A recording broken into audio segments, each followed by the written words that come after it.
Hello out there, you're watching everything you need to know about Star Wars the card game. Still looking at the Jedi objective sets, and we're up to objective number 3, which is called Forgotten Heroes. Yeah, we spent time talking about Luke and talking about Yoda. Looks like somebody was a little upset at being forgotten.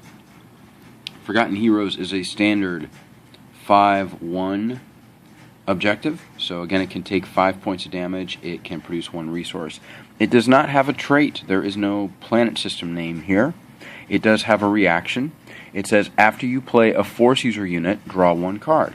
So if you play Yoda or Luke Skywalker or the guy we're about to look at right now, then you get to draw 1 card. And I forgot to mention in the first video that your starting reserve for every affiliation is 6. Now there are some cards and some effects that may change that, but your starting reserve is 6. So let's go ahead and look at the 5 cards that come with Forgotten Heroes. First, obviously, we have Obi-Wan Kenobi. Obi-Wan Kenobi is a unique unit. You can only have 1 of him on the board at one time.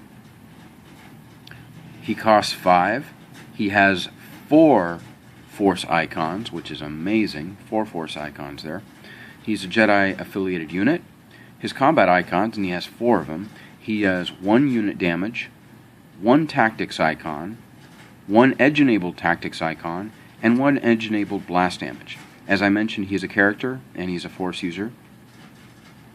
And like Yoda, he is elite, which means you may remove 1 additional focus token from him when you refresh. So if you commit him to the Force, he gets 2 focus tokens, you refresh, you can take both of them off. You don't lose Obi-Wan Kenobi for a turn. That's really good.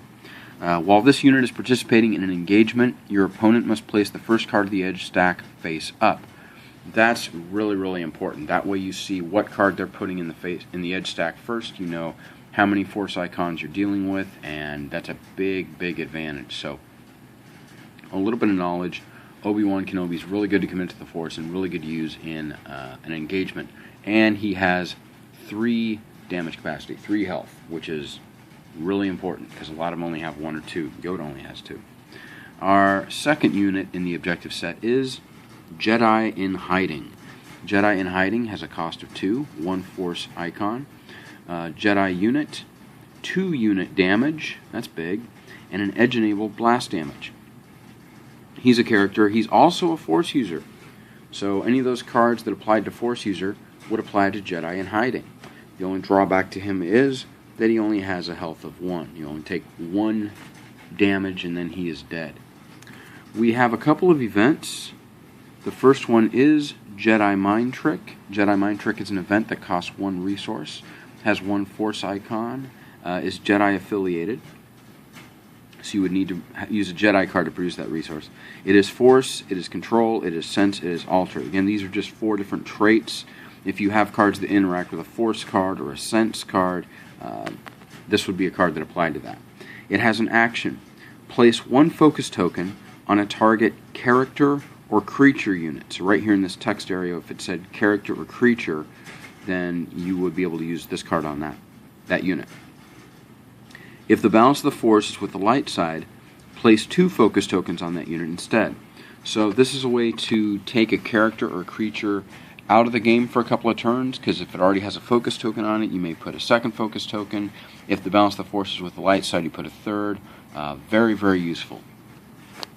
Jedi Mind Trick is very devastating.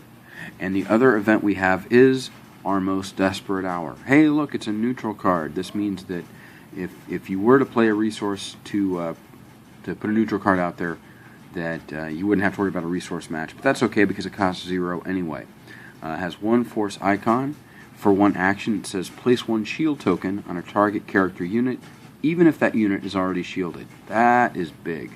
That basically means that you can have an extra shield, and in your refresh phase, when you take the shield off, you don't have to remove the other one.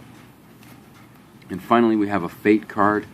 This is Heat of Battle. This has an edge battle priority of 5. What this means is you can play this face down during an edge battle. That's the only time you can use this card. These 2 Force icons are going to count on your side when you count these for the edge battle, and whoever has the most wins the edge battle. So this is 2 for you. This is priority 5, which means any cards that say 1, 2, 3, or 4 would go first, and then this one takes priority. Deal 1 damage to a target participating enemy unit. So this is good to have in an edge battle. It's good to be able to get a free damage on a participating unit if it has a damage capacity of 1, for example. Like, say, this Jedi in Hiding does. You have a participating unit with a damage capacity of 1. You can use this and knock them off the board right off. So, anyway, that is the objective set for Forgotten Heroes. Again, that is Obi-Wan Kenobi, Jedi in Hiding, Jedi Mind Trick, Our Most Desperate Hour, and Heat of Battle. I hope this was useful to you and gives you some insight into what you can expect if you buy Star Wars the card game. We've looked at 3 of the Jedi objective sets, and I again hope this was useful. Until next time, GLHF. Good luck, have fun.